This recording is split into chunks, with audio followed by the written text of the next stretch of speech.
Boss, I got a bad Transferring feeling data. about this. Warning, incoming artillery. Transferring data. It's a trap. Head for the tunnels. New mission objective.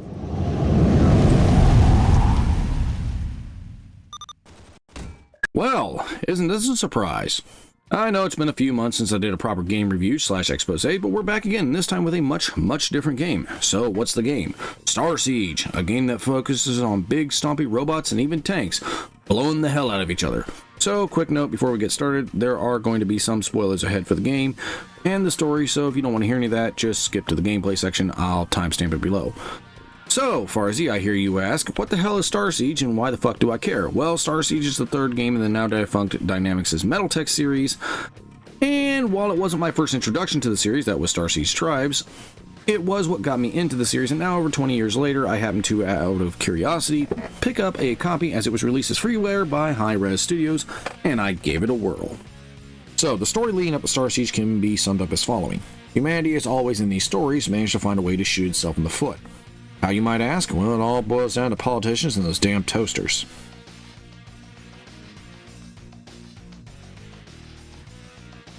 Who'd have thought? Anyways, long story short, the game's emperor, Solomon Preston, back when he was a mere CEO, created a hyper-advanced AI known as a Cybrid called Prometheus, all the while searching for immortality, the latter damn near tanking his company before it was bought out by one of the major corporations. Why did this corporation buy it? Well, his corporation specialized in hyper-advanced neural interface technology, and they were looking for a way to keep the world's war-driven economy going because the peasants were clamoring for an alternative to the blood price being paid for their cushy livelihoods and were likely sharpening the guillotines. The AI, after it had been created, and proved to be very good at what it did, served as a template for others and was used to pilot war machines. This helped stabilize the economy and keep the peasants happy as nobody was dying. Machines were being blown up, they were expendable. Oddly enough, this game does share a common theme with another game I really like, Total Annihilation, in that immortality ended up dooming civilization as the peoples of Earth knew it. As the corporation was losing control of the Cybrid project, Solomon merged with Prometheus in an attempt to achieve immortality. Well, he did, which is why he's still around, but he was horrified at the sheer alienness of what he created, while Prometheus, being unable to understand Solomon's mind, developed a hatred of humanity and wound up deciding that Cybrids were the next step in evolution and went full Skynet on them in an event called the Fire. This scoured most of Earth with nukes. Yeah, who'd have thought that merging an AI with a human mind, you know what? Anyways, getting back on track. Fast forward about 200 years, and after the Cybrids got the boot, but hadn't left the solar system, the Emperor fortified the hell out of Earth while squeezing its colonies, knowing they'll be hung out to dry the moment the toasters inevitably come a-knocking with a cache of alien technology being unearthed. The colonists on Mars said, hippity-hoppity, get off my property, and the game kicks off from there. I may end up doing a lore series on Starseige. If you all want to see that, let me know. It could be fun. So when you boot the game up, you can take on the role, whether single or multiplayer, of the humans fighting as rebels against a cold and distant empire, and later beating the data code out of the Cybrids, or taking on the role of a Cybrid to wipe out those little monkey bastards once and for all because they didn't have the decency to die the first time. It places you in control of a HERC. It's an acronym, I don't know what the fuck it stands for, but it's the game's version of a mech, or tank, or whatever the fuck this is.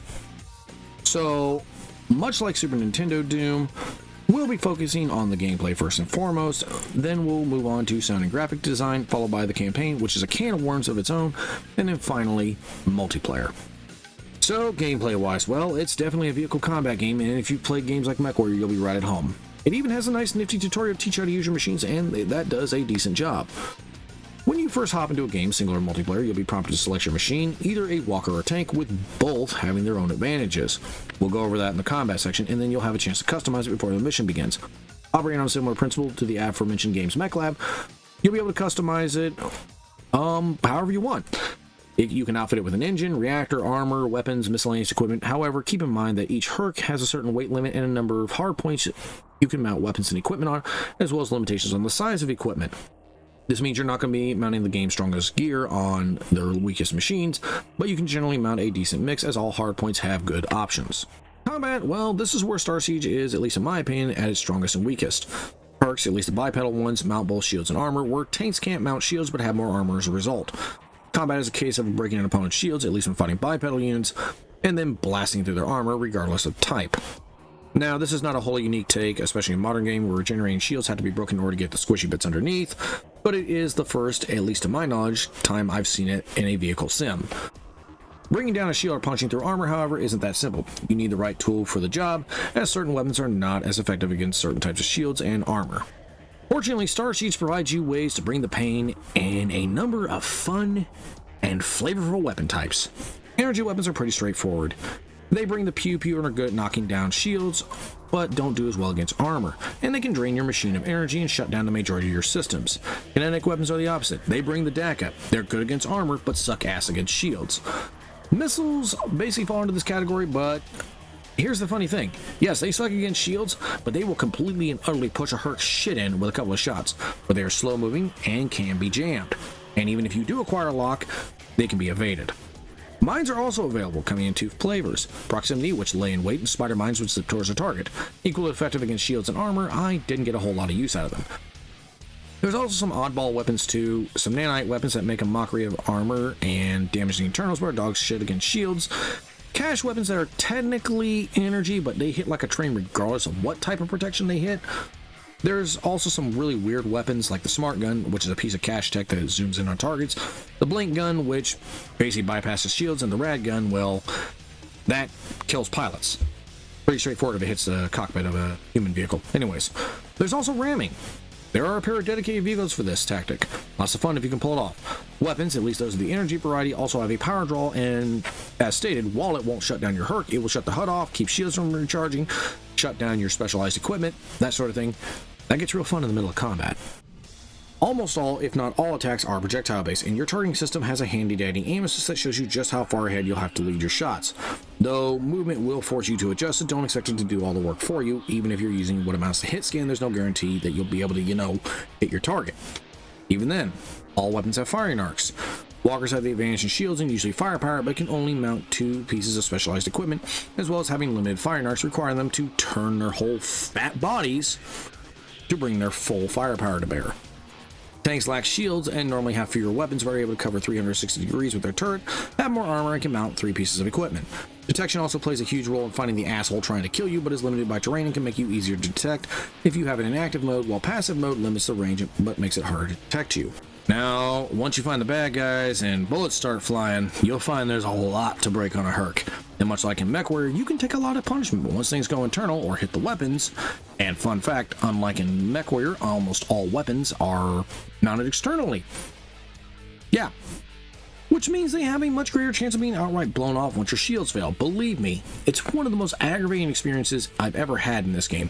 Having a gun suddenly be blown off because somebody got a lucky hit in, or worse, losing all your guns in a battle and sitting with your ass flapping in the wind while being unable to do nothing as the enemy picks you apart of their leisure unless you're ramming them, and even then, you really need a vehicle that's meant for that, because otherwise you may as well be tossing angry cotton balls at that point. Anyways, tangent aside, when shots do go internal, things tend to get interesting real quick. Using MechWarrior as an example again, when a shot goes internal, it damages equipment, blows the hell out of heat sinks, frame, that sort of thing. It also does the same thing in Starseige. However, unlike in MechWarrior, where usually blowing a leg will slow the mech down and, depending on the game, disable its reverse, in Starseige it does so much worse. Damage to the motive system will not only slow you down, but cause your machine to drift in the direction of the damaged limb. Best shown here on my Cybrid playthrough. My tank's left tread got shot all to hell and I couldn't turn save to the right, forcing some fancy-ass maneuvering on my part to keep from failing the mission. The damage, however, isn't just limited to limbs. Damage to the radar makes it scan slower and reduces range. Damage to a reactor will cause it to store less and less power. You get it. The more damage to equipment, the more it reduces combat effectiveness until you finally go boom. Very nice touch, Dynamix. Well done. Unfortunately, there's not a lot of feedback when you get hit or even hit targets aside from ramming, which obviously makes a noise, and you propel back like you slammed a couple bumper cars together.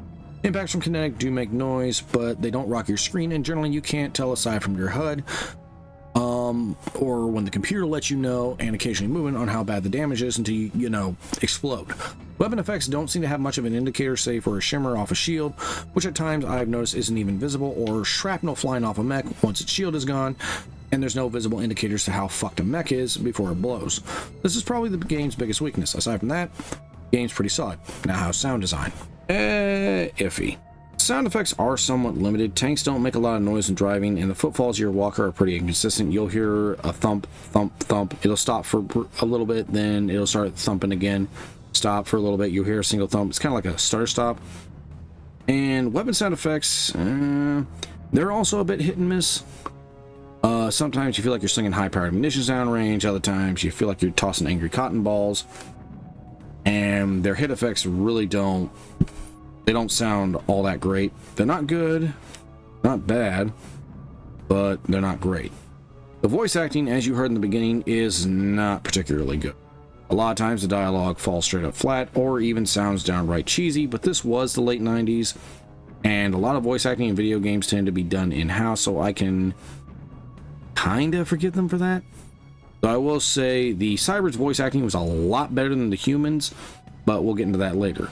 Cutscene voice acting tend to also be a little garbled or hard to hear due to poor sound balancing. More often than not, the music was actually louder than what the voices were. But again, it really depends on which cutscene. The build I was using didn't have the music for the campaign either, at least not without going into the auto-exe and removing a line of code, though it only really worked for the menu. I did actually have a chance to listen to the campaign soundtrack, and if it actually worked, it's not bad. The ambient sound effects, as always with Dynamix's games, is actually pretty damn good. Graphics design, it's 90s era stuff. Despite their blocky appearance, models are actually fairly well detailed.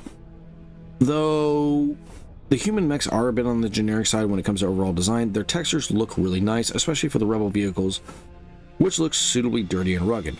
Empire combat units look like, well, combat units, so the nice versions also look pretty damn nice. Their skins are nice and clean and very smooth.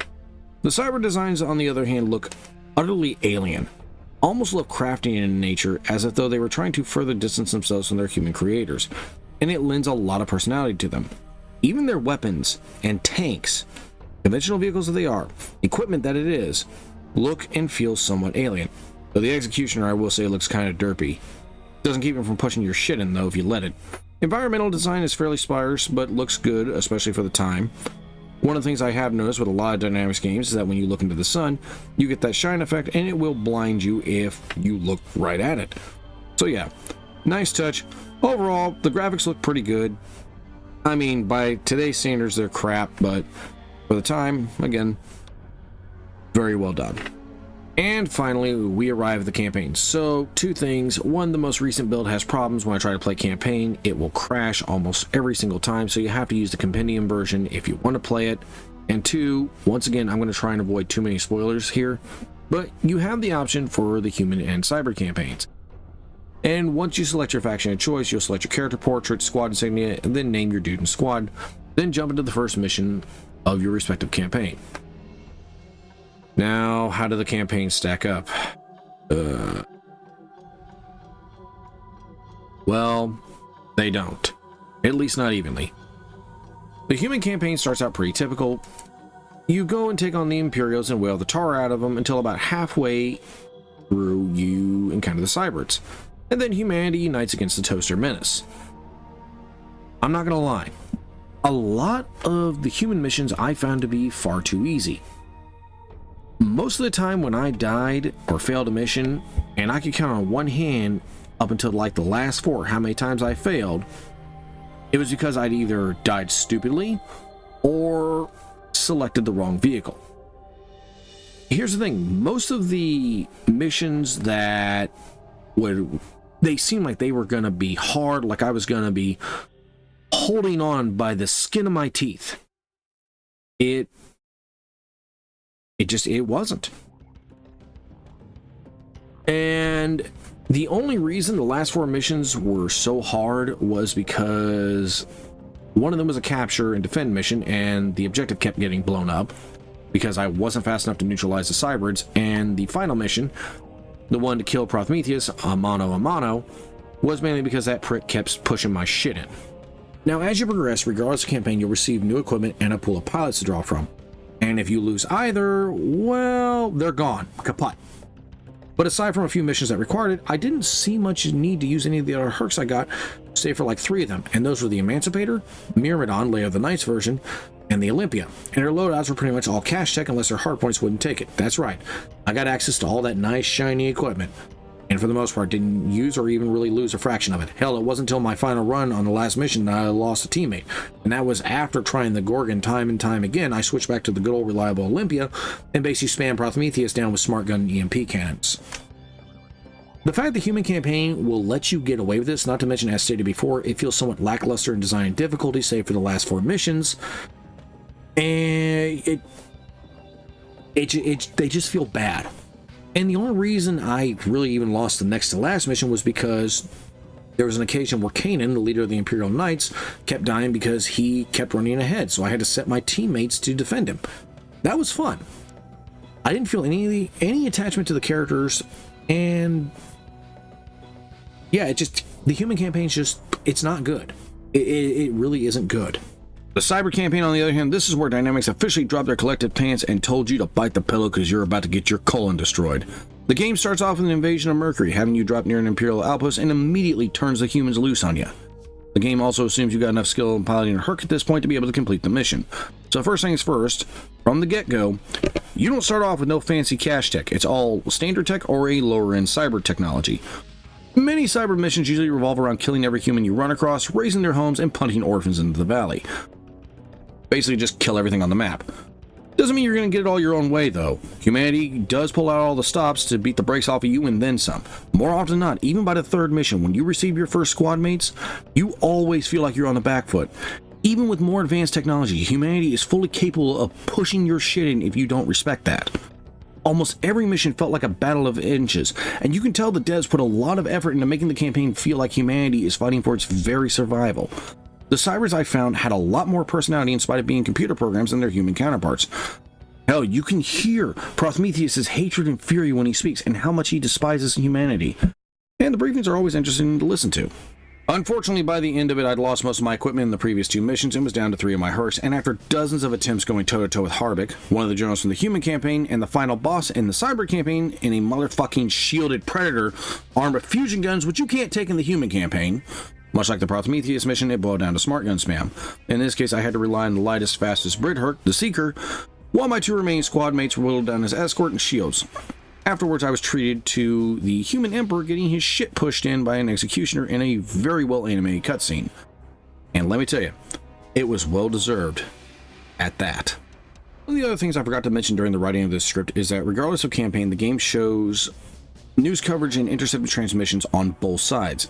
And some of the content, especially for the cyber side of things, is pretty damn dark and shows just how far both sides were willing to go to achieve victory. It's both interesting and scary at the same time. Nice bit of world building dynamics. Good job. I really don't have anything else to add on this note, save for if you play the campaign, they're always a good read. Now, multiplayer. Pretty damn fun, actually. Depending on server settings, you can mix and match technology to create the perfect killing machine of your choice. But it only has 2 modes. Good old deathmatch and capture the flag.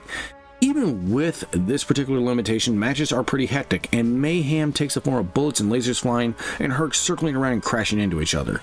Hell, good old-fashioned dogfighting sometimes happens when you're chasing down or getting chased down in a walker. Because unless you get turned around, you're going to get picked apart.